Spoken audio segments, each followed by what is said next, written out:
I was born and raised in Greenville, South Carolina. I was born and raised in Greenville, South Carolina, and I was raised by my grandparents because at a very early age my mother had stepped out and my father was working 2 jobs, so it was me and my grandparents. And my grandparents were the traditional conservative Southern Christian folk, as they say. They were they were very, very conservative in their ideals and their ideologies, in their ways. As you hear about, people being set in their ways, that was my grandparents. Like we did it this way, and this is the way you did it every single day, and that was it.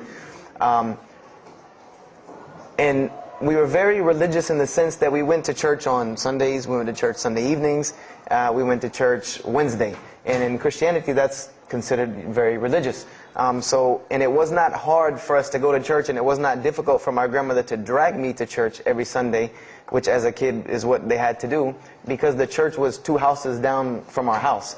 There was 2 houses, and then there was the church. So it was not hard for them to drag me every Sunday.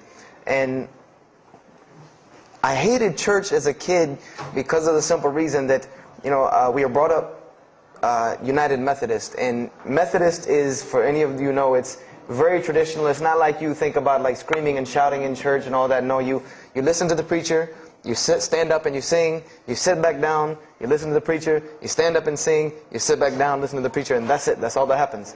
And the pews, as they call them, the chairs are made out of wood, they're hard, you get tired of sitting there, you're fumbling around, playing with the money that my grandmother gave me to put in the offering plate, all of these things. That's what I remember from church as a very small boy. But the thing that I do remember enjoying about church was Sunday school. Sunday school is what I got enjoyment from, because went to Sunday school, you painted pictures, of like Noah building the ark, you painted, all these pictures of Moses splitting the Red Sea. You learned the stories of Moses freeing the children of Israel from Egypt. You learn the story about him splitting the Red Sea. You learn the story about Noah and the ark. You learn the story about David and Goliath. You learn all these beautiful stories in Sunday school. So this was basically, as coming up, this is what I knew about Christianity, was the stories that I learned in Sunday school, because I never listened to the preacher during regular service. So that was the only thing I knew about Christianity. So coming up, this was how it was. It was just the norm. And the conservatism in my house, just to give you an example, and about the level of conservatism is, let's talk about gender issues. Let's say when I became 12, 13, 14, and I started to actually, notice females, and I actually didn't think they had diseases and wanted to run away from them every time I saw them. Let's say I wanted to have a girl over or something of this nature. It was so serious to my grandmother that I had to make an appointment with her, let her know this girl was coming to my house. We had to sit in the formal living room, which in the South, I don't know how it is here, but you have the dining room, then you have the formal living room with all the nice stuff that you don't go in unless there's company over. And my grandmother either had to be sitting in the same room with us or in the kitchen where she could see directly in the room. I mean, this is just how it was in my house. This is how my grandmother and grandfather were. They were very stern. They were very loving, but there were rules, and those rules were the way they were, and they did not change. So this was my upbringing. And I would say at about the age of 12, 13, 14, more along the age 13, 14, I started going to the Saturday evening youth services at my church that were for 12 and up. And the youth services were held in the gym, and they were totally different than church. At the youth services you went, we played basketball, we played volleyball, we played dodgeball, we played every kind of sport, and we ate pizza and cake and candy, all the stuff kids like to do. And at the end, the youth minister, who happened to be my catty corner neighbor across the street, when I was 14, he was 17, he was the youth minister, so he would sit us down and give us a 30-minute lecture about Christianity, about something about God. He would give us a 30-minute sermon, and that's how the youth services were. And going to these youth services, I met some other people who went to other youth services. They invited me to Young Men for Christ and other things that were going on in South Carolina. And so I started to go to these different retreats and camping trips with them. And so that is when I would say that I started to become a Christian out of will. I became a Christian because I wanted to, not because it was something I was dragged to do. I started to actually want to be Christian. This is something I wanted to do. I made my own choice and my own decision to do it. So when I turned 15, I started going to high school. And when I was a freshman in high school, my best friend, who was the youth minister, was a senior in high school. And I remember we had a very close bond because I had not had my license yet, so I used to ride with him to school every day. And it was a big deal for me to be able to ride to school with a senior, especially since he had a brand new, or it was a brand new, but he had a restored '67 Mustang, which I've always been a fan of cars when I was a kid. So we had a very close bond, and we were very good friends because both of our parents were very similar. They didn't let us do much. So we spent a lot of time with each other. And when I became a sophomore, he graduated and started to attend Bob Jones University. I don't know if that rings a bell with anyone, but Bob Jones University is a very prestigious conservative Christian college in South Carolina. It's probably the most conservative college I've ever seen. Because the Moody Institute is known as one of the most famous in this country, it's in Chicago. But Bob Jones is conservative to the point to where when it comes to men and women, like men and women are not allowed to get caught talking to each other in a room alone if they're not married, holding hands on campus. The men had to wear button-up shirts or polo shirts tucked in with slacks or jeans. The women had to wear skirts. No jeans, skirts that came down to the ankle, and a shirt that came to the wrist. And this was part of the guidelines for Bob Jones University. You know, you didn't party, you didn't drink, there was none of this that happened at Bob Jones University. And he started going there, and his major was textual criticism. And textual criticism probably doesn't ring a bell with anyone, and to explain it in detail would probably take another entire lecture. But just to give you a brief synopsis of what is textual criticism. A textual critic takes the ancient manuscripts of the Bible, the pieces of parchment that were found all over the world, and he has to learn Hebrew, Greek, Aramaic, Latin, these languages that these parchments have been found in. And he has to take these scriptures and try to find out where they came from, why there are variations in the many different versions of the same parchment. Let's say you have Matthew chapter 1 from the Bible. There might be 5,000 different variant readings of Matthew chapter 1 in 6 languages. And so he has to be able to take all these and sift through them, try to find out why there's so many variations of the readings, and then determine which one is the original. And that's not as easy a task as it seems. You could figure, which whenever the oldest is probably more original, which is not the case. Since there are no originals, you might have one parchment that is the oldest parchment of the group, but it might be a copy of a copy of a copy of a copy of a copy of a copy laden with mistakes. And then you might have the newest parchment in the series that might be a once over copy from an original, or a twice over second copy from an original. Therefore, it would make the newer parchment more original than the older one. So it's not a very easy field to go into. And he started studying textual criticism, and being that I was his best friend, I started studying textual criticism. Whenever he was, doing his homework or research papers, I was right there with him. Whenever he did a homework, he would always let me read it. Or when he finished his papers, he would give them to me. He would pass down all of his papers to me. Every textbook, when he was done with it, he would give it to me. I started to learn a little bit of Greek, a little bit of Hebrew. So I became, started to become a layman's textual critic, and I applied to Bob Jones University in my sophomore year because it was a 3-year waiting process for Bob Jones. And when I turned 16, almost 17, my friend came to me one day and he asked me a question that I had never really even pondered upon. He asked me, he said, "Have you ever read the Bible?" And I said, no, in church. I mean, yeah, we've all read the Bible in church. Your parents make you open it up and look at it. And at the Bible studies I went to, Young Men for Christ, we did have Bible studies, and we'd read a few passages and talk for 2 hours about those few passages. But he's like, no, have you ever read it? Like you read a book beginning to end. I said, no, I don't know anybody that's read, nobody that I knew had ever read it, beginning Genesis 1:1 to the end. He said, but this is the inerrant word of God, as we are taught. This is our instructions on earth. Why haven't we read it? Why have we not read this book? And I said, that's a very good question. And he gave me a challenge. Well, it was basically a challenge for us both. He said, let us start with Genesis 1:1, and let's read the Bible, and let's see what God says to us. because this is the inerrant word of God, inspired to men for instructions for us. So let us see what God says to us. If God can talk to the preacher through this book, why can't he talk to me? I said, you're right. I said, that's very good. I had a lot of time on my hands. I wasn't really allowed to do much anyway after school, so I said, why not? Let's read the Bible. I was somewhat nerdy as a 14, 15-year-old, 16-year-old. So we started to read the Bible, and we decided to go from Genesis 1:1. And what we tried to do, this was the attempt that we made, was to not think of anything that we'd ever heard about Christianity, but to open the Bible, and let's say I just found this book in the desert, and read it and see what it says to me. Let it talk to us. So we started Genesis 1:1, and we started reading through the Bible. You know, we did some of it together, and most of it I did by myself, because I'm a very, very quick reader, so I decided to read a lot on my own.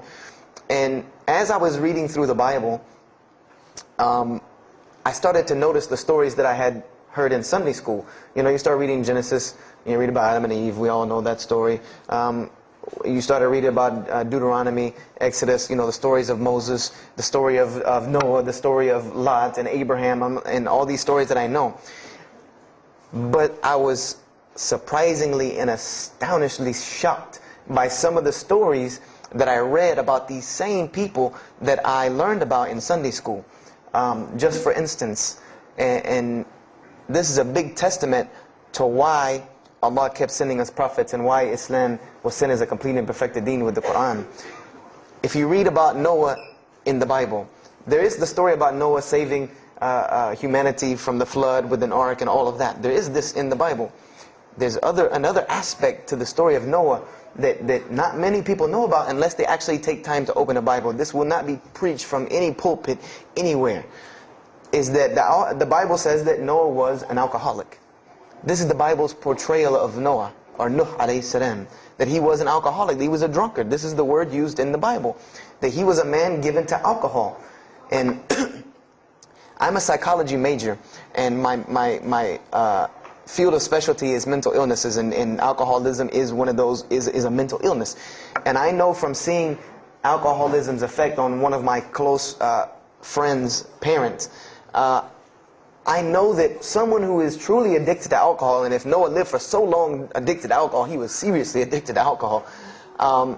It is hard for someone addicted to alcohol to hold down a 9-to-5 job working at McDonald's flipping hamburgers, much less construct an ark to save humanity from a flood that's never happened. So that stopped me for a moment in my tracks, and I said, Noah was an alcoholic, you know, and it bothered me for a minute, because I said, you know, things started popping in my mind like, if Noah was a drunkard, how did he know God was talking to him? Because, you know, I've seen some people, they're alcoholics, you know, you were just asleep in my dog's food bowl the other night drooling, and now you're telling me you were talking to God last night. You know, you know, to rationally, that would not make sense to me. That's like, you know, an alcoholic on the street coming to you and tell you God's talking to him. You know, he has no, this would give this man no validity. This man has no validity with anyone. So I didn't pay it too much attention. It caught me, but I said, you know what, I'm going to keep going, because there's one thing that you don't do in Christianity, and I'll tell you what it is in a minute when I started doing it. Then I came across the story of Lot, or Lut alayhi salam. And we all know the story of Sodom and Gomorrah in these stories, but there's another very twisted story in the Bible about Lot and his daughters. There's a story of Lot and his daughters in the Bible that says his daughters got him drunk one night and seduced him and committed incest with him. A'udhu billah. This is the Bible. This is one of the Bible portrayals of the prophets of God. The person who saved his family from Sodom and Gomorrah. This is the story that is in the Bible. So I'm catching myself again, like, oh, this is becoming a really bad habit that I'm seeing. This is becoming a bad recurrence that I'm seeing over and over again in this Bible. So, you know, after that I started, you know, speeding through some of the other mumbo jumbo to get to more of these prophet stories. And I got to the story, there are others, and there are some stories in the Bible that are not PG rated, period. They're not rated for talking anywhere. You know, you would need an 18 and up ID card to be able for me to even tell you these stories.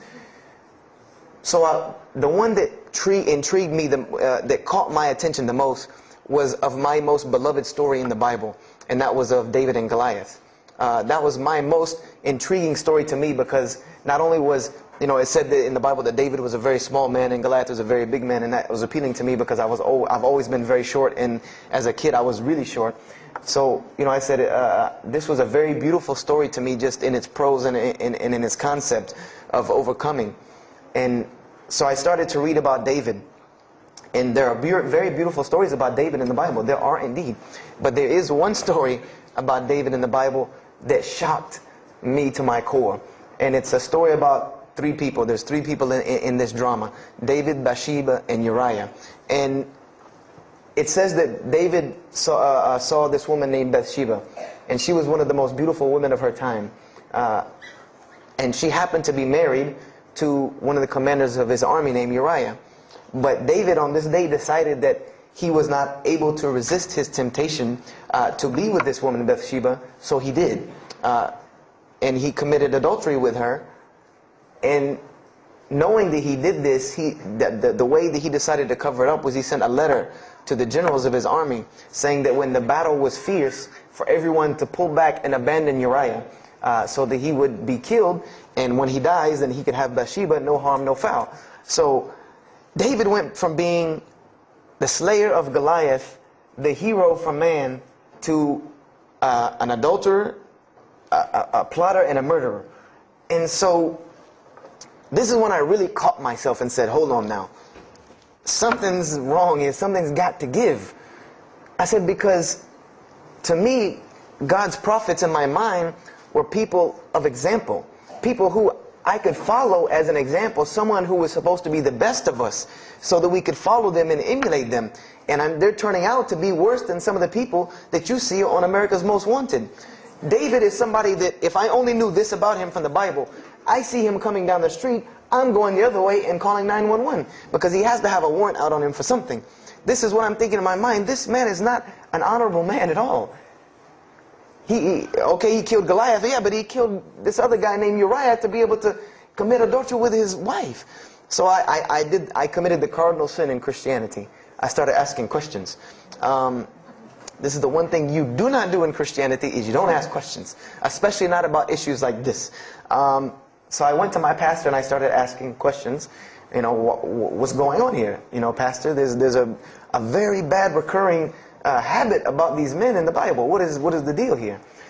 And I remember he told me the same thing that almost every pastor or every evangelist or anyone I talked to about this, same answer, almost like it was programmed. They would put their hand on my shoulder and say, Brother Joshua, don't let a little bit of knowledge wreck your faith, because you're not justified by knowledge, you're justified by faith. And they would quote me verses like, lean not on understanding, Paul's, we're justified by faith in Jesus Christ. They would quote this whole line of thing to me like it was already pre-programmed, that they programmed in pastor school that people are going to ask you questions and here's the answer. So, I said to myself, I don't know, Pastor, this just seems kind of odd. He said, let me tell you something. What you're reading is the Old Testament referring to God's covenant with the children of Israel. And they were a different people, a very stubborn, crazy people. So why don't you move on to the New Testament? In the New Testament, you'll find the new covenant that we're under with Jesus Christ, and I promise you things will change and be better. I said, okay, perfect. So I went ahead and finished and got to Malachi and then started with the New Testament. So I opened the New Testament and I said, here we go. Let's start all over again.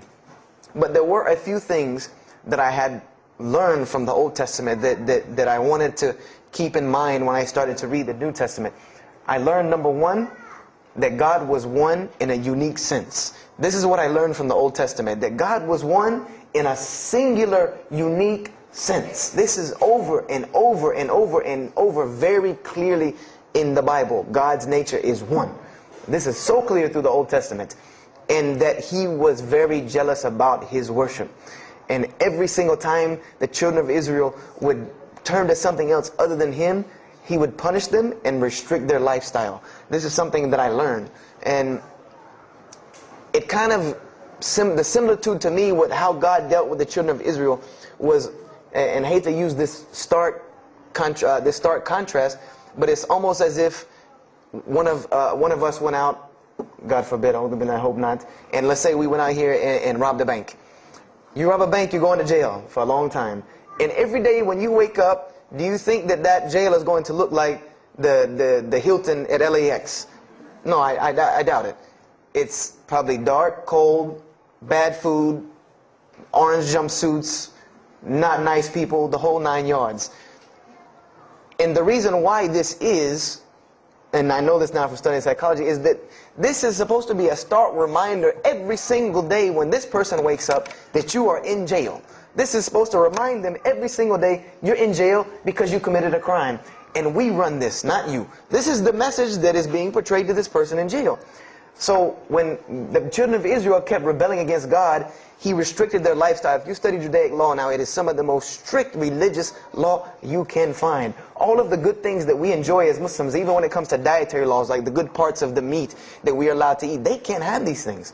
These are things that are restricted from them. Why? Because God, Allah, wanted to remind them every day that I am Allah. I am your God. You will worship me. I run this, not you. And I understood this from reading the Old Testament. This is a concept I had come across. So I started with the New Testament, Matthew, Mark, Luke, and John. And one other thing that I did when I started to read the Bible was, if you go to Barnes & Noble, let's say you go to Barnes & Noble and you take a book off the shelf, what is usually the first thing you look at? The title. Then the next thing, the author. You want to know the title and the author. What is the name of the book? Who wrote it? And if you do this test with every single book of the Bible, you get a title and no author. Author unknown. Or author is appears to be so-and-so. Or we derive that so-and-so possibly written this. You know, like, let's just say for Exodus, they say Moses wrote Exodus. Which if you read some of Exodus, he couldn't have written all of Exodus. Because the last part of Exodus is Moses' death, burial, and Joshua taking over the children of Israel. And now, unless Moses was a sure indeed prophet that was able to write things after he died, then he did not write these things. And so when you go to Matthew, Mark, Luke, and John, I wanted to know Matthew who, Mark who, Luke who, John who, because it's called the Gospel according to Matthew. The bad thing is that no one knows. No one knows because no one pinned their name down to these things. No Bible scholar in his right mind will tell you that we know for sure Matthew so-and-so wrote this, Mark so-and-so wrote this, Luke so-and-so wrote this, John so-and-so wrote this. It's factual information that we do not know who wrote these. So I was intrigued. I'm like, that doesn't, why would somebody write this book that's supposed to be passed down over generations and people are supposed to, this is the inspired word of God to guide mankind, and nobody decided to pin down who wrote it. But anyway, I started to read it, and I started to notice things about the teachings of Jesus Christ. And they were not what I had learned in church. When Jesus spoke, He spoke of the nature of God. And when He spoke of the nature of God, it was the same nature of God that I found in the Old Testament. Jesus said many times that God is one. God is unique. He would even quote from the Hebrew Scriptures. Hear, O Israel, the Lord your God is but one. When He was asked, what is the greatest commandment? Or He was asked the greatest commandment. He said the greatest commandment, and every Muslim should understand these two concepts. This should be nothing new to you. The greatest commandment is to love the Lord your God with all your heart, with all your might, with all your strength, and then to love your neighbor as you love yourself. He said the rest hang on these two, which we know in Islam we have rights of the Creator and rights of the creation. So this was the concept that He was teaching. And He even said in 1 John 5:17, and this was more clear to me than anything else can be, this is life eternal, that they may know you, the only true God, and Jesus Christ, whom you have sent. And when you look at that in the Greek and the Aramaic, it is almost exactly to a T of La ilaha illallah Muhammad Rasulullah. Now that I know Arabic and have understood that, very same similar statements. Yes, indeed, there were some implicit statements about that you could implicitly, if you took them and separated them from everything else, you could maybe derive that Jesus was trying to claim some divinity or something for Himself. But I also know from doing psychology, and I did a little bit of law too, that an implicit statement cannot override an explicit statement. An explicit statement always takes precedence. So if Jesus said God is one, and He allegorically may have alluded to God being more than one, then the clear statement overrides that each and every single time. So this is what I found through the New Testament. And I also found that Jesus taught salvation. But his salvation that he taught was obeying God and following the commandments. This was his mode of salvation. One man asked him, "Good master, tell me how I can inherit the eternal life." He said, "Follow the commandments." Follow the commandments. He even, in Matthew, was so sincere about it. He said, "Whosoever shall follow the least of these commandments and teach men to do so shall be called the greatest in the kingdom of heaven. But whosoever shall break the least of these commandments and teach men to do so shall be called the least in the kingdom of heaven." So this I understood very clearly, that Jesus taught the same nature of God that was in the Old Testament. He taught that the salvation lied in worshiping God and following the commandments. This I understood. Matthew, Mark, Luke, and John were very clear about this. You know, there were other things, the only begotten Son, you know, but these things were not in red letter, so I did not give them as much weight as what I did to the actual words that Jesus Christ was saying out of his own mouth. So I read Matthew, Mark, Luke, and John. All of it was saying the same to me. I said, and I was thinking to myself, this is not what I was taught about Christianity. You know, you're taught that God is 1 in 3, 3 in 1. You know, 1, 1, 1 equals 3. You know, Father, Son, Holy Spirit. Jesus died on your cross to forgive your sin. You know, and there was another thing that I noticed from the Old Testament, and this is a beautiful lesson to Muslims, because you're asked this all the time, especially when it comes to dawah. And I never put 2 and 2 together until I learned Islam and then read the Bible one more time. Is I wanted to know why the Jews wanted to crucify Jesus so bad. Why so bad? They could have just mobbed him anywhere and killed him on the street. It's not like he had clans like the Arabs that would have come and backed him up. I said, why didn't they just kill him? You know, why were they so strict and sincere to tell Pontius Pilate, you got to kill him and you need to sanction it? We can't do it, but you need to sanction it to kill him. And now I understand it. Was that Jesus had a mission, and that mission was to share God with the world. And Paul even kind of tells on himself in his book of Galatians as to why Jesus was meant to be crucified, or the Jews wanted to crucify him. Paul said that the crucifixion is the stumbling block for the Jews. And he explained in Galatians that Jesus Christ, and this is how he tried to roundabout explain it, was cursed for us, to remove us from the curse of Allah by taking this curse upon us. For it is written, and he quoted the Old Testament, everything that hangeth on a tree is cursed. So I went back and studied the Old Testament and Judaic law, and I realized that people who were crucified, that was considered a curse upon them. You had to do something pretty serious to get crucifixion, because it was considered a curse from God. It was part of their law that when someone is crucified, that person is cursed. So wherever they buried these criminals, like in the graveyards in Israel, in Jerusalem, in Palestine, where they buried these criminals that were crucified, this was considered cursed ground.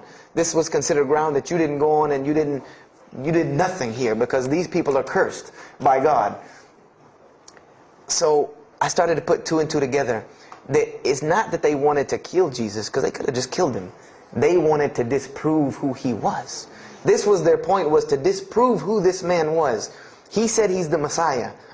They wanted to disprove it. And they knew, if you can crucify Jesus, he can't be the Messiah. He cannot be our Messiah if you can crucify him. And even if he is, if we can still force our crucifixion on him, then that'll detriment his message. So they understood this and knew this, and this is why they wanted to crucify him. And this is exactly why Allah saved him from it. Because everyone asks you, why did Allah save him from the crucifixion? Because you cannot crucify. That was part of his law that he came to fulfill, that he could not be cursed according to this law. He said, I have come to fulfill the law. To fulfill it. Therefore, he couldn't be cursed according to it. And this is why he went to the Garden of Gethsemane and asked God to remove this from him, because he knew how detrimental this was to his message of crucifixion. So I began to see all of these things. So I started to read. I got to the book of Acts and started to read the writings of Paul the Apostle. And things went from this to this. It went from one way to another way. It went completely flipped, turned around. The entire teachings went from obeying God, worshiping God, following the law, to worshiping Jesus Christ and abolishing the law completely. Paul even wrote to the Galatians, "Oh, you foolish Galatians, why are you still following this cursed law?" Jesus Christ came as a curse to remove us from the affliction of this curse. So I said to myself, but Jesus just said, a few books before this that whosoever shall break the least of these commandments and teach men to do so shall be the least in the kingdom of heaven. And here you go, Paul preaching this gospel to abolish the law. So I even asked, what is going on here? So I started asking my pastor, and my pastor said, now you're getting into deep water. You know, now you're starting to question the New Testament. You really have some issues. You know, they even thought that I might be, you know, possessed and all kinds of things. So I had a very big conflict going on inside of me, and my friend took me to his textual critic teacher, his professor. And what this man told me probably wrecked my faith in Christianity. And I always say, I doubt he would be very happy me traveling around the world telling people that a Christian professor from Bob Jones University wrecked my faith in Christianity. But he did. Because what I asked him was, what happened to all these contradictions? You know, in the Old Testament there are many contradictions. If you study Hebrew language, you'll understand that when you read some of the Old Testament or the Torah, that there are some parts of the Torah that you can see is the most beautiful Arabic that you can see, just the most beautiful Hebrew that you can see, just like when you read the Quran. It's very beautiful Hebrew. And then 2 chapters later, you'll see Hebrew that looks like a broken 3-year-old who is trying to scribble some Hebrew down. It looks very colloquial, very dialectic. You can tell it's not the same person speaking. So I went and asked him about all this stuff I saw. And he told me, he said, what you have is a book written by men over centuries and centuries and eons and eons. And he says, and this book started as an original that was copied and copied and copied, and somebody added a mistake, and somebody came behind him and corrected that mistake and added 2 of his own. Someone came and copied it and skipped a line and added a line where it wasn't supposed to be. And then someone else came and copied it and took it to his country, and in order for it to fit well with the doctrine they were teaching, he would cross out a dot here or cross out a word here or change a word here so that it would fit with the theological ideas of this part of the world. And he said, and after all these years, you have a book now that is compiled from all of this, written by the hands of men that still have men's fingerprints left on it. And that's what you have. You have an imperfect book that is only perfected through faith. This is exactly what he told me, that this book is perfected through faith. You cannot perfect it textually. It's not a textually perfect book. Those who believe in it by faith. And so I said, here we go again with this faith thing. You know, I said, God gave me a brain for a reason. If he did not want me to use it, he would remove this reason and logic part of my brain out and replace it with more faith. So, you know, and I was of the opinion, you know, as the saying goes, my grandmother didn't raise a fool. I'm no fool. You know, I said, I can't believe in this. You know, I mean, this book I've been taught is the inerrant word of God, and you're just telling me that it's a book of errors that's only perfect through faith. That's like me taking a 1982 Datsun all beat up and saying, if you believe, it can be a Mercedes. If you believe. You know, that would make no sense. You can't take a car to the car dealership and say that. No, if you really believe it, if you look at it right, it's a Mercedes. So I said, no, you know, this is a book full of errors. And God's religion is perfect. If God has a religion, it's perfect. If he has a book, it has to be perfect because he is perfect. So I left Christianity completely. And I decided that I was, you know, I had learned some concepts from the Bible. God was one. You couldn't fool me of that. You know, I had also concepted that there should be nobody standing between me and God because he created me without permission from anyone. Therefore, I don't need to be taking permission from someone to go to him. If I had to be forgiven for something, it should come from him, because on the day of judgment, it's going to be me and him alone. And I didn't know about God's prophets yet. You know, I had my doubts and persuasions about that. So I decided to start searching other religions. I went back to Judaism. I studied Judaism. I found the same thing that Jesus taught about two spiritual Jews that leave the law, and Jews that were so caught up in the law that they left no room for spirituality. I studied Buddhism, Hinduism, Taoism, Confucianism, Wiccan, Bushido. You know, everything I could get my hands on, every type of ism or religion, I studied it. But there was one litmus test that I used for every religion. And whenever I met them, or the people or whatever about this religion, I would always ask them, do you have a book? Do you have a book? Because another thing I had come to the conclusion of is that if your religion is true, you should be able to tangibly hand me something and show me that this religion is true. Give me something that I can see. I don't want to hear that faith stuff anymore. I heard that all my life, and look where it got me. It got me thinking I'm driving a Mercedes running around in a 1982 beat-up Datsun. I said, no, you have to show me. And so I read the Bhagavad Gita, I read the Torah, I read the Scrolls of Tao, you know, I read the Code of the Bushido, I read the Wiccan Book of Spirits and Spells and all that other magic stuff they have. And I read all of these things, and I found something very congruent with all of it, was that there were very same philosophies and teachings in all of these major religious books. They all talked about God and His nature. Most of them alluded to the fact that God is one, and that God sends messengers to us and people to us to teach us. But they were filled with a whole bunch of garbage, to be honest with you, that I couldn't logically, rationally believe.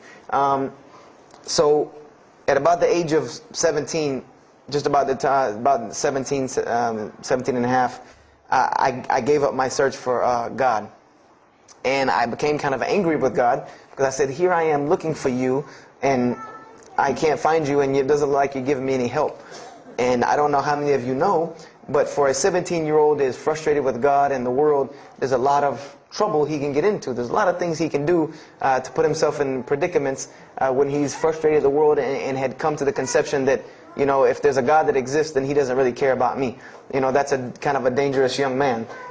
So I started doing the whole partying in trouble, going to parties, drinking underage, all of this stuff I started doing. You know, I'm a perfectionist at heart. So when I was a Christian, I tried to be the best one I could. If I was going to switch to being any other religion, then I was going to do that 100%. So you better believe when I went after the dunya, I did that 100%. And you know, I was a martial artist since I was 15 years old, and even though it was only 2 years, you know, 2 years at 17, you think, you know, you're Bruce Lee. So I got into a lot of fights.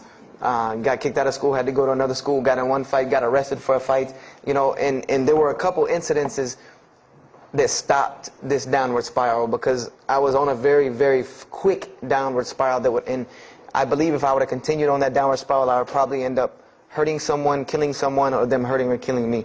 And there were two incidents that brought that to an abrupt stop, like pulling the emergency brake. And the first one was a car accident that I was in. My friend and I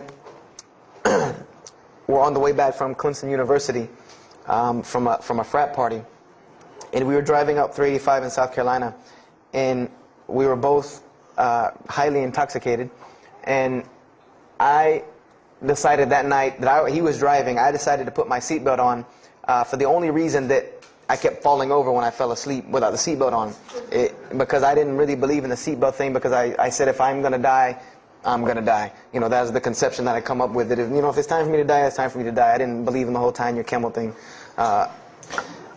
So I put on my seatbelt, and I fell asleep. And the next thing I know, I remember waking up with the car shaking. And I woke up to grab my friend because I thought maybe he had fallen asleep. But when I woke up, the only thing I saw was the tree line and then the pavement coming right at my face. And the window smashing and the car flipping, the whole 9 yards. And us landing in a ditch. And I remember getting out of the car. That was the first thing I thought. You know, number one, I couldn't believe that, you know, you don't really think about, oh, you're alive. No, you just move. I jumped out of the car and realized that I had jumped out of the back of the car that wasn't there anymore. It was still in the median on the other side of the highway, and the front part of the car was over in the ditch. And I drug my friend out, who was knocked unconscious, and pulled him over to the side of the road. I had no injuries. I looked at myself trying to find what's missing. And there was nothing but a piece of glass stuck in my arm that I pulled out. And it just so happened that a state trooper was passing the other way, because he turned around and came back. And when he came back, he asked what had happened.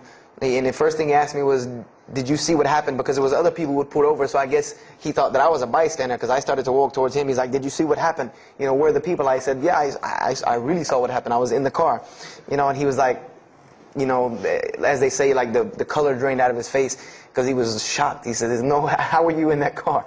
You know, and of course they took to the hospital. My friend got arrested, DUI. But before he put us in the ambulance, he was a man of God, because he looked at me and he told me, he said, young man, you better realize that you're on this earth tonight for a purpose. The only reason you're still alive is that God has a purpose for you. If not, you don't live through things like that. People without purpose, if you didn't have a purpose, then this night would have been your night. So you need to realize that. I said, this old man's out of his mind. You know, if God had been looking for me, he had the opportunity to get me a long time ago. So don't tell me about that God stuff now. So I paid it no attention. And about a month later, 3-4 weeks later, my friend and I, same two, he's on crutches still, we decided to go to New York City. We decided to just take off, drive to New York City. We didn't tell our parents where we were going. I said I was sleeping in his house. He said he was sleeping in my house for the weekend. So we drove to New York. And in New York, I remember going to the ATM to get some money. And in New York, they have these ATMs where you have to go in the little glass room to get your money at ATM. I don't know if they have that here or if any of you have been to New York. Now, alhamdulillah, you have to put your bank card in to go in there. But in '97, it was not like this. You went in, and it was almost like the game Mousetrap, because you go in, take out your money, criminal comes right in behind you. There's nowhere for you to go. You know, there's nowhere to run. So I went in, I took my money out of the ATM, and I heard the door open behind me. You know, so I turned around. You know, I thought somebody was coming in behind me, and there was a man who put a gun to my face. And he must have really, really, really, really needed this money, because he didn't ask me anything. He didn't say a single word. I just remember looking at the gun in my face and him pulling the trigger. And it was a revolver. And to this day, I'll never forget that image in my head of seeing that little spindle turn and hearing that very distinct click of a revolver. And it probably could have been like a .32 snub-nosed gun like this, but when it was in my face, it looked like one of those like cannons that you see on the movies. And I remember when he pulled the trigger, I didn't think anything. You don't think anything. You just blank. You just go into this like shock of blankness. And then a couple seconds later, thankfully I had been doing martial arts. That might have helped me overcome the fight or flight syndrome, because all I could think was, go! You know, like myself kicking myself, like, what are you doing? Go! So I bum rushed him. We went flying. He went flying. Money went flying. Gun went flying. And I took off and went to the hotel and didn't say anything to anybody. We went back to South Carolina the next day. And I didn't say anything because we weren't supposed to be in New York. My grandfather would have killed me. If that guy didn't kill me, my grandfather would have took care of it. So I didn't say anything until about a month or two later. You know, I kept having nightmares about this same incident. I kept having night terrors from this incident. And so I told my grandmother about it. And she told me the same thing that the officer had told me. She said, you know, you have to realize that God has a purpose for your life. You're here for a reason. People don't go through the things that you've been through and still walking on this earth without a reason, and you're pushing the limit. This is what she told me. You're pushing the limit, really. God has something for you, and He wants you to get it, but you're pushing it. And she didn't tell me to go back to Christianity and study my Bible. The only thing she told me was that God hasn't gone anywhere. You just have not looked in the right place yet. And so I decided to put myself back together.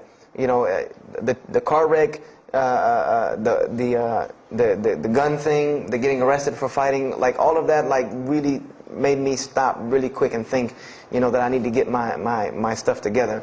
So I became an agnostic, someone who I believed in God with no form of religion.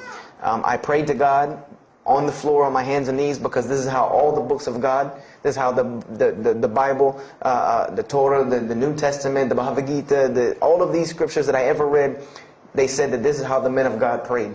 And it was during this time that I did read one book about Islam in the public library, because I had never heard of Islam ever.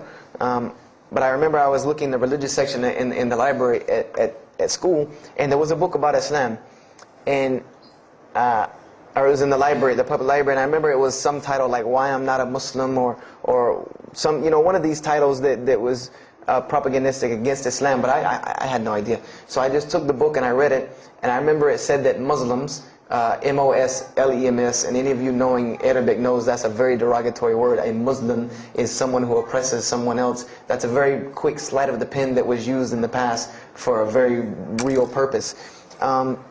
It said that Muslims were people who worshipped a moon god named Allah, who lived in a box in the desert, in Saudi Arabia, and they were oppressive to women. I remember there was a whole chapter about how they could have 4 wives and as many as they want, actually, because they could marry 2, divorce 1, get 3 more. You know, this whole, you know.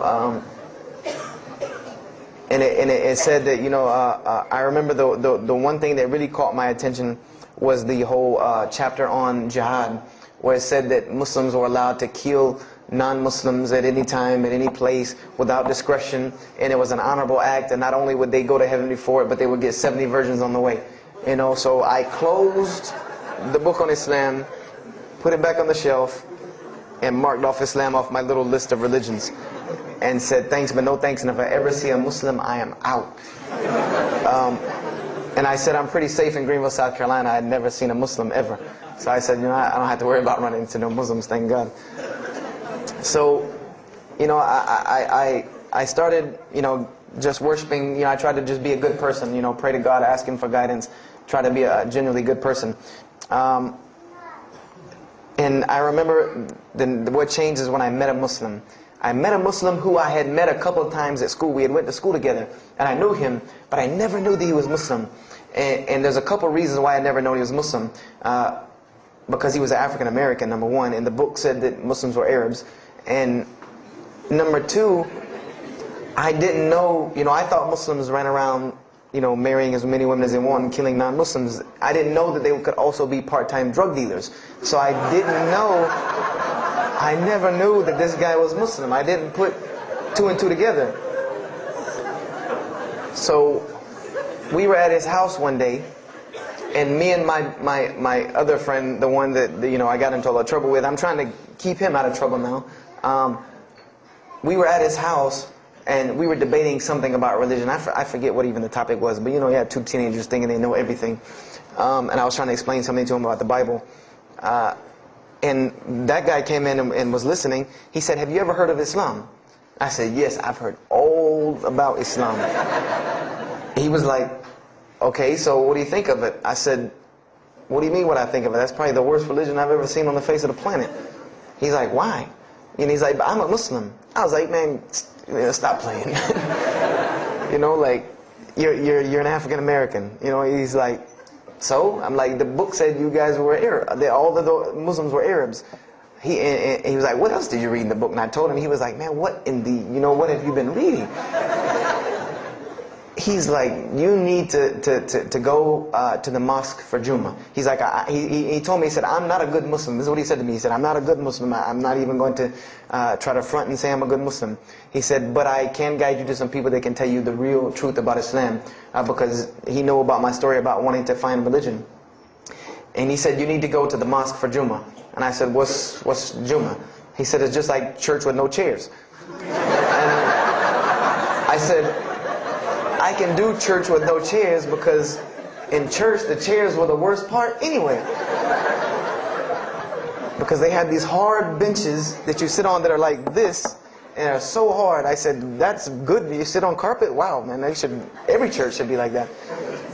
And I said, "Where's the mosque?" He said, "It's on Wadehampton Boulevard." I said, "Where on Wadehampton Boulevard?" I lived on Wadehampton Boulevard. I lived right off of Wadehampton Boulevard. He said, "You know where Lee Road intersects with Wadehampton?" I said, yeah, I live on the other side of that intersection. He said, "It's right there." I said, "No, it's not. There's nothing. There's a gas station or a church." He said, "Yeah, you know that church, the Evangelical Missionary Training Facility?" I said, "Yeah, I used to take missionary classes there." He said, "You know that building in the parking lot with the gold thing on top?" I said, "Yeah, the gym?" And he was like, "No, that's the mosque." Because I had always thought it was the gym because it was in the same parking lot and it was just rectangular with 2 glass doors in the front. And you could literally walk in between the church and the masjid and touch them like this. Anyone doesn't believe me, go to Greenville, South Carolina, look at the masjid. You can almost touch both of them just like this. He said, "Yeah, it's right there." I said, "I've never," you know, at first I was shocked. Like, I've been living across the street from all these crazy Muslims all my life. You know, I said, "I never knew." You know, and he told me to go to Jummah, and I asked him what time. He said he would meet me there at 1 o'clock in the afternoon on Friday. So I said, okay. I went on Friday. And I'm waiting outside for him. You know, I'm not going inside. That's not happening. You know, and I'm seeing all these people going in. And at this time, it was a predominantly Indo-Paki Arab masjid. Anyone who went in was not American, period. And I did not see even one African American going there. And I did see one, and then when he went in, I heard him talking in a dialect that I realized he was probably from Africa. So I said, he's not American. So I'm not going, I'm waiting, and I'm standing outside, sitting on the church steps, and the imam pulls up and parks right in front of me, who I had no idea he was the imam. But he got out and he asked me, you know, am I waiting for someone, this, that, and the other? And I explained to him. He said, oh yeah, we know this brother. You don't see him that much, but we know who he is. You know, he said, I'm glad you came. You know, he was a very, very nice, gentle young man.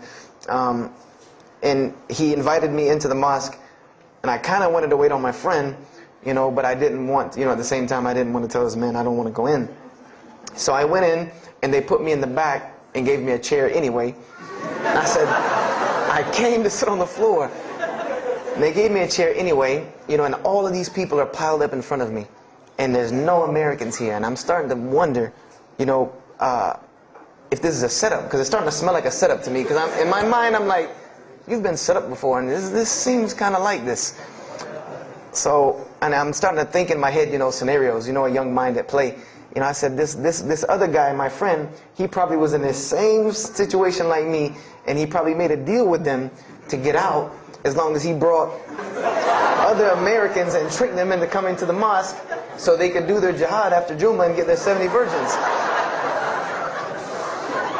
So I'm sitting here, and there's all these people in front of me, and then there's a curtain with all these people behind me making noise, and I have no idea who's back here. So I'm stuck in the middle of this. I hear that it's some women, but I don't, you know, there's a curtain. I have no idea. So I'm like, there's something very odd about what's going on right here.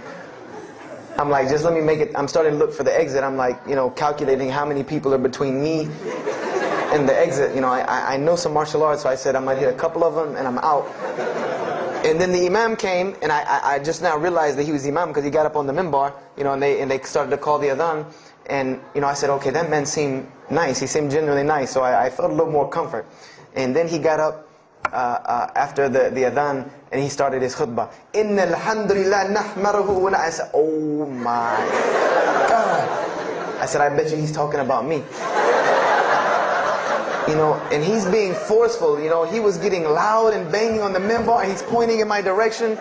You know, I'm like, oh man, I got to get out of here really quick, you know. I said, well, I'm going to take my chance with the women behind me. I'm going through the curtain.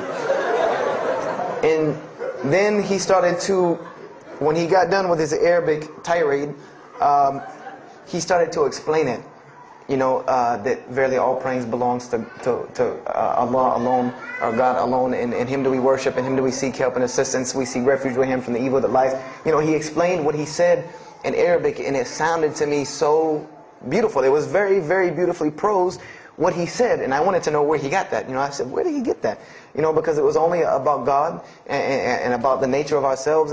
All of us should know that beginning of the khutbah, and he quoted the 3 verses from the Quran. O you who believe, fear God as He should be feared and do not die. And instead of a state of submission to Islam, he was a very wise man, because he translated everything. It was almost as if he knew I was there and translated everything for me. You know, I remember to this day what the khutbah was about. And I don't know if he did it because I was there, or if that was his already planned khutbah, but it's almost as if it was meant for me. The khutbah was that, the title of it was that the forgiveness of Allah is open to anyone at any time, at any place, no matter what, unless they have committed shirk. And the prose of the khutbah was a very long hadith. A very long hadith that some of you will know.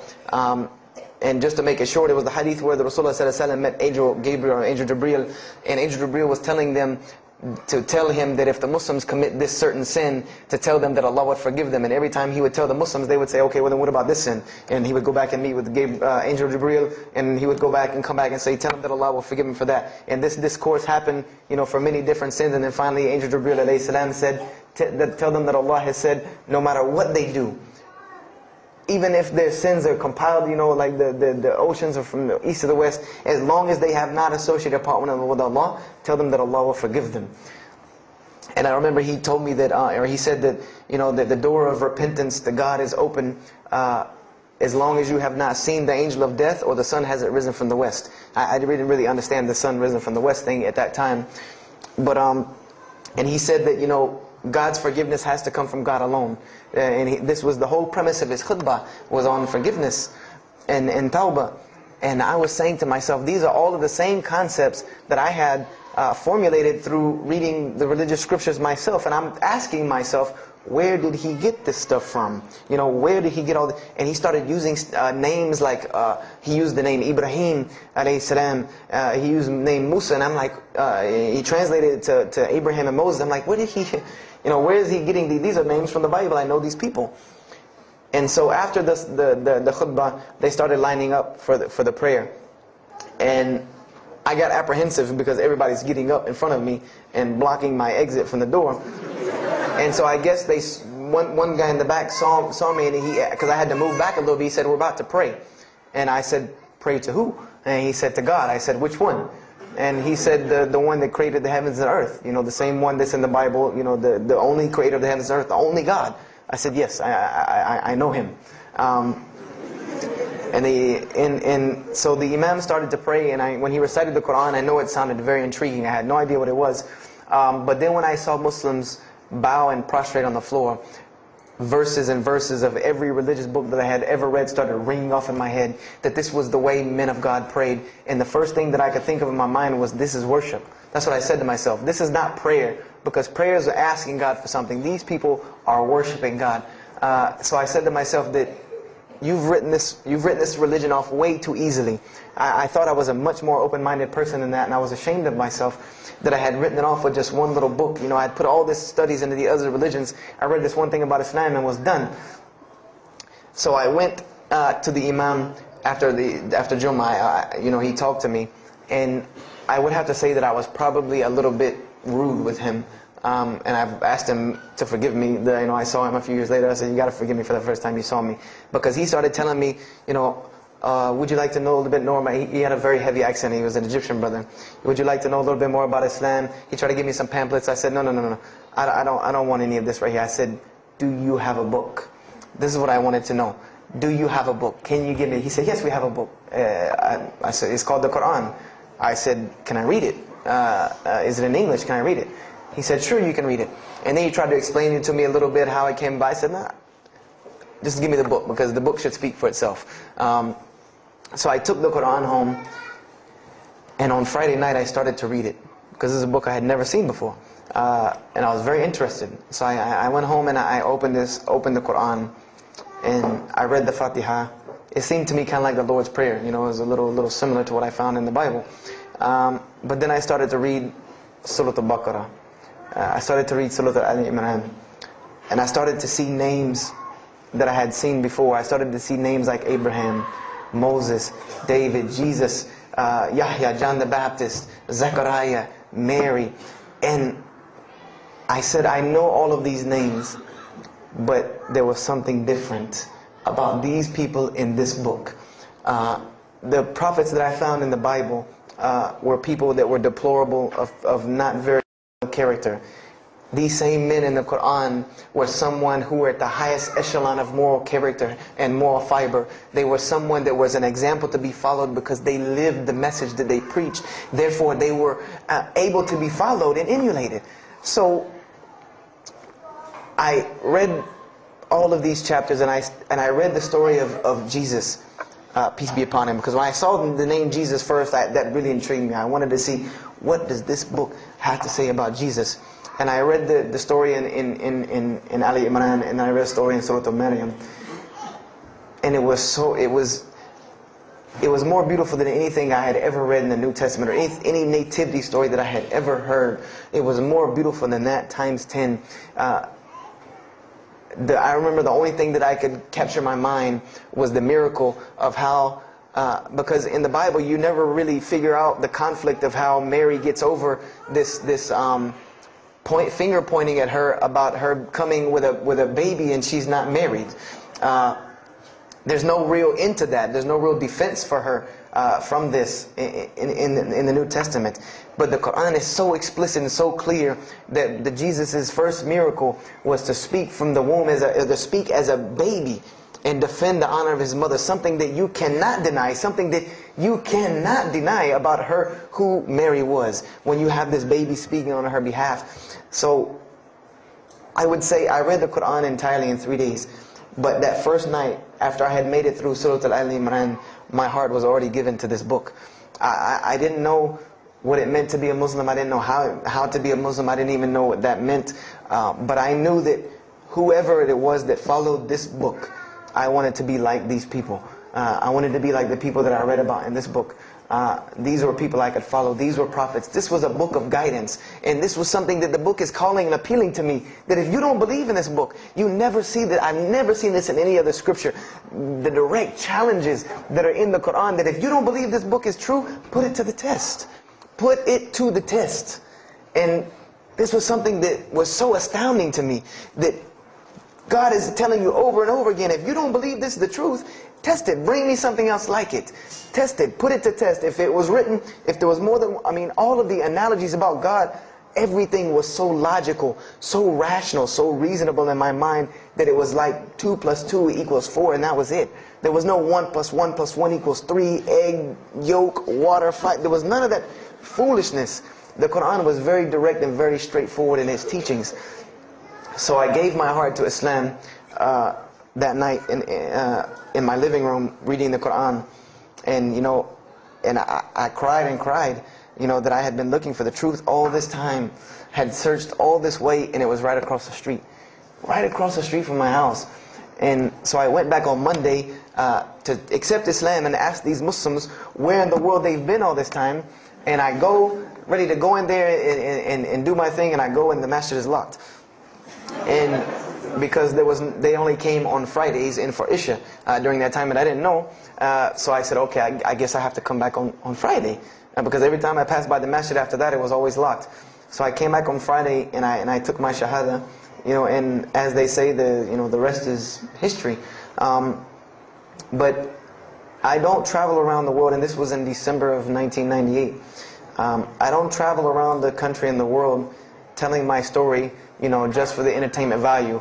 Even though I've been told it does have some entertainment value, I don't tell it for that person for sure. If that was the only reason, then you could just get it off of YouTube and it was the same exact story. I'm going to finish with this, and I hope you can give me 10 more minutes, inshallah, to tell you why I go around telling my story. I tell my story to let everyone realize that there are millions and millions of people just like me. Just like me in 1998, searching for the truth, can't find a way out. There are millions of people. There are probably millions of people in California, hundreds and thousands, if not millions, right here in in Orange County and Los Angeles in the Southern California area, that want to know the truth, that are tired of hearing the same garbage preached to them over and over again, tired of this shaitan box telling them the same thing over and over again, tired of the world being in the condition that it's in, tired of their life being in the condition it's in. And we as Muslims have the solution to every single one of their problems. And guess where we keep it at? Right here inside the masjid. Right here inside the masjid, we have all of this truth. We have the solution to every problem in the world. You want to solve the world hunger? The problem of world hunger? Islam has the problem. You want to solve the problem of world poverty? Islam has the answer. You want to fix the economic situation of this country? Islam could fix it tomorrow. And this was in an op-ed piece in the Washington Post. In the Washington Post, there was an op-ed piece that the two markets that are falling apart in this country are investments and housing. And there are two people in this market that while the rest are bottoming it out, this market is steadily climbing. It's not getting rich overnight like people want to, but it is continually going up, and that is Islamic financing and Islamic housing markets. These two things are so steady and so strong that economists in DC are trying to figure out how they can take some of these Islamic principles, from these investing and housing firms, and plug them into this system to give it some stability, because they realize that you won't get rich overnight in the Islamic system, but it will be stable. It will be something that will give stability. So they are starting to find out that Islam has the answer and the solution to their problems. But we already know this. We already know this, that we can solve every world problem with Islam. We'll put it into it. But the problem is, we're hiding it from the people. Unfortunately, willingly or unwilling, knowingly, unknowingly, we are hiding this from the people. And There is a statement in the Quran and that Allah warns the Jews about what they did with their religion. And it is a statement that is left in the Quran for us, that verily those who conceal the evidences and the clear proofs, after we have made it clear for them in the book, they are those who are cursed by Allah and cursed by those who curse, unless they repent and reveal that which they have been concealing. Those I will accept their repentance, because I am the one who accepts it, the most merciful. We have become guilty just the same way the Jews have of hiding the truth about their religion. When they saw the Prophet Muhammad ﷺ, they knew the truth and wanted to hide it. People, we know the truth about Islam, and we are hiding it. We as Muslims are running around begging Allah for dignity and honor and help when He has already given it to us in this deen. Everything that a Muslim could ever want has already been given to him in this deen of Islam. Anything that you ask Allah for, there is an account set up for you to go take it out of. You just got to find it where it's at. And any of you, I'm not going to go through the ayahs for they're too long, but if you want to know the solutions to every one of your problems in this world and the hereafter, just go read Surah Al-Saf, ayah 10 through 13. Very, very easy solution. If I had the time, I would read them to you, inshallah. But we have the cure to every disease in the world. And we're not giving it to the people. And I want to use this as a parable because I really want this to hit home with you. Let's say, what is your name, brother? Abdullah, mashallah. Let's say me and Abdullah are best friends. We're brothers in deen, we're roommates. And we've been roommates for years and years and years. And let's say brother Abdullah has contracts an illness, a disease that is one of the most painful diseases that any human being can ever go through in his life. And it's not something that is going to kill him quick. Let's say this disease is going to suffer and fester with Abdullah and make him not be able to eat, sleep, nothing. He's just miserable all the time. When I come home in the evening, he's rolling around on the floor in pain. And let's say I know him in this condition, and let's say one day I come across the cure for his disease. Someone tells me that if you give this to Abdullah or anyone like him, he will be instantly cured and he will never suffer again. And let's say I take that and put it in my pocket, and I don't give it to Abdullah. Why? Why don't you give it to Abdullah? Well, number one, I'm way too busy. I have 2 jobs, going to school, I have a long commute back and forth, I gotta drive up and down the 405 every day. I don't have time to give Abdullah this medicine, man. If he wants the medicine, he'll go get it himself. I don't have time, I'm really busy. Number 2, I'm not a doctor.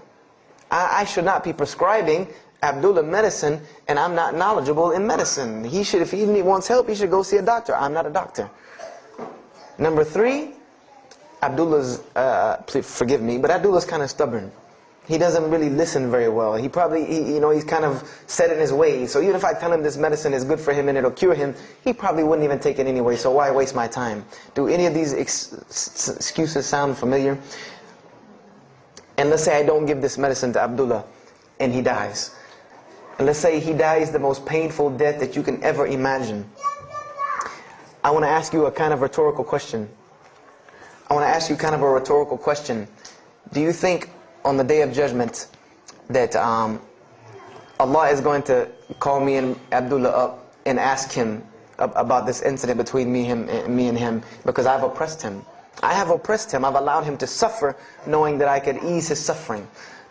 I'm sure Allah is going to ask us about this. But the beauty about Islam is that if Abdullah was a good Muslim, bore this disease patiently and died, he dies as a shaheed, inshaAllah.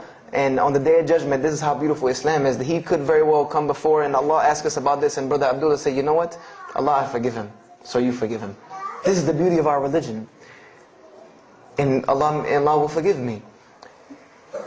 But the disease I want to tell you about is the disease that every single non-Muslim walks around with every single day, and they don't even know it. It has no real physical symptoms, and that's the disease of shirk, the disease of being jahl, being ignorant about Allah subhanahu wa ta'ala. Allah gives them life, and they worship someone else. Allah feeds them, and they thank someone else. He created them and fashioned them in the womb of their mother and knows them better than they know themselves. And they have no idea who He is. They don't even know who He is. If that doesn't pain your heart to see a person in this condition, then for sure the hearts have become hardened. Because when I see non-Muslims, especially when I sit in places like airports, I see this disease. I see it on them. I see them walking around with it. And there's so many of them passing me, I think to myself, there's no way I could talk to all of them. There's nothing I can do. And this disease is something that not only is not going to show up as a physical symptom and is going to leave them ignorant about Allah subhanahu wa ta'ala, but when the day they die, they will die the most physically painful death that anyone can ever suffer. The Rasulullah ﷺ said that when the angel of death comes to the disbeliever, it doesn't come kindly. He yanks the soul through the nose, and it's as if his flesh is torn from his bones. It's as if they take Brother Abdullah and turn him upside down and stuff him in a human paper shredder. This is the death that is waiting for those who do not know Allah subhanahu wa ta'ala. And you know the unfortunate thing?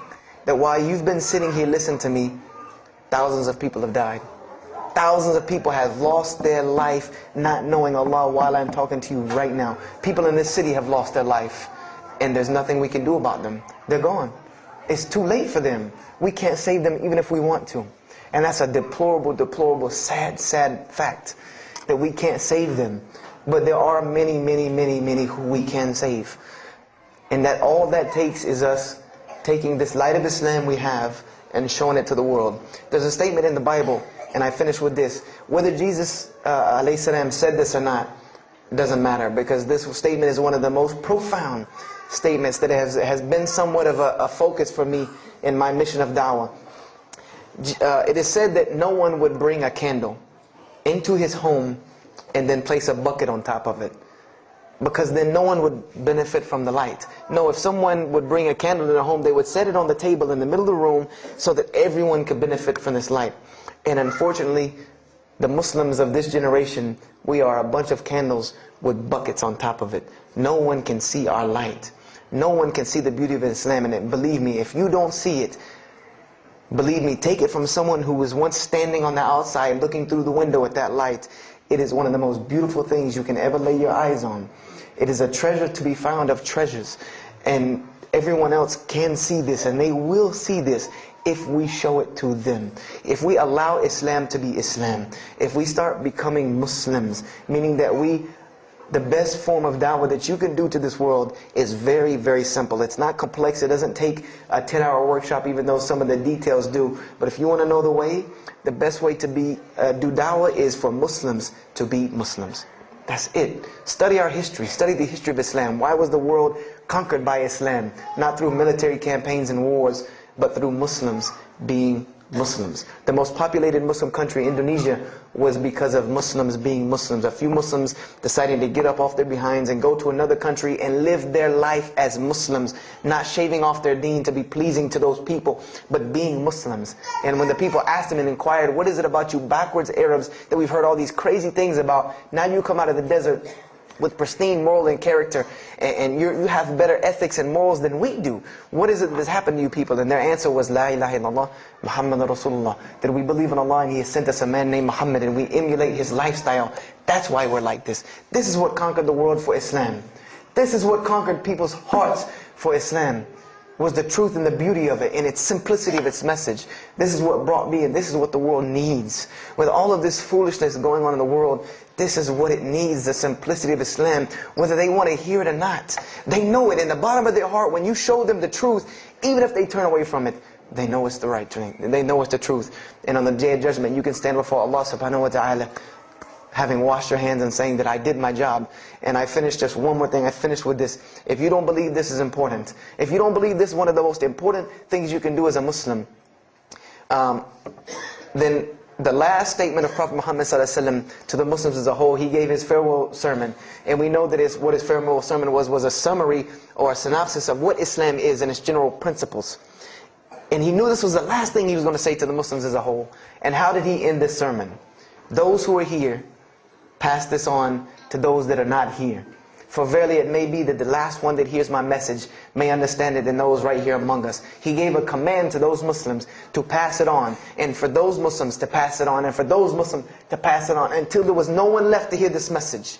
This was a command he gave, the last command he gave to this ummah as a whole. And then what happened? He pointed his finger to the heavens and said, "O Allah, bear witness that I have indeed conveyed your message." And upon saying this, what happened? Allah revealed the surah, "This day I have perfected for you your deen and completed my favor for you and chose for you Islam as your religion." And the last statement that Prophet Muhammad ﷺ gave to us before this was revealed was that we must pass this message on. He gave us that duty. He took that duty that was only reserved for prophets. No one else, no other. If you don't believe me, go read Surah Al-Bayna about what was commanded of the other nations. No other nation was given this opportunity and blessing to pass on this deen except us. Because there are no more prophets coming. So the job falls on our shoulders. Qurans are not going to fall out of the sky and hit people when they're walking down the street. This job has now become ours. And just like if the Prophet Muhammad ﷺ had not done his mission, he would have been accountable before Allah. If we do not do our job of spreading this message of Islam, we will stand before Allah on the Day of Judgment. Don't be the person standing before Allah on the Day of Judgment and your neighbor that you've known, your co-worker that you've known 10, 15, 20 years come and find you and tell you, you knew this day was coming. You knew this day was coming and what was going to happen to me, and you did not say anything to me. And those people will complain to Allah about us. They will complain to Allah about us. Because we have the truth right amongst them and we're not giving it to them. We need to stop hiding it in our masjids, in our homes, in our hearts. And we need to give it to the people. It's beautiful, trust me. Just hand it to them. Just hand it to them. I promise you they'll take it. Because it's something that is so pure and pristine. And now forgive me for probably going over my time. And if we have time, I want to leave some time for questions and answers.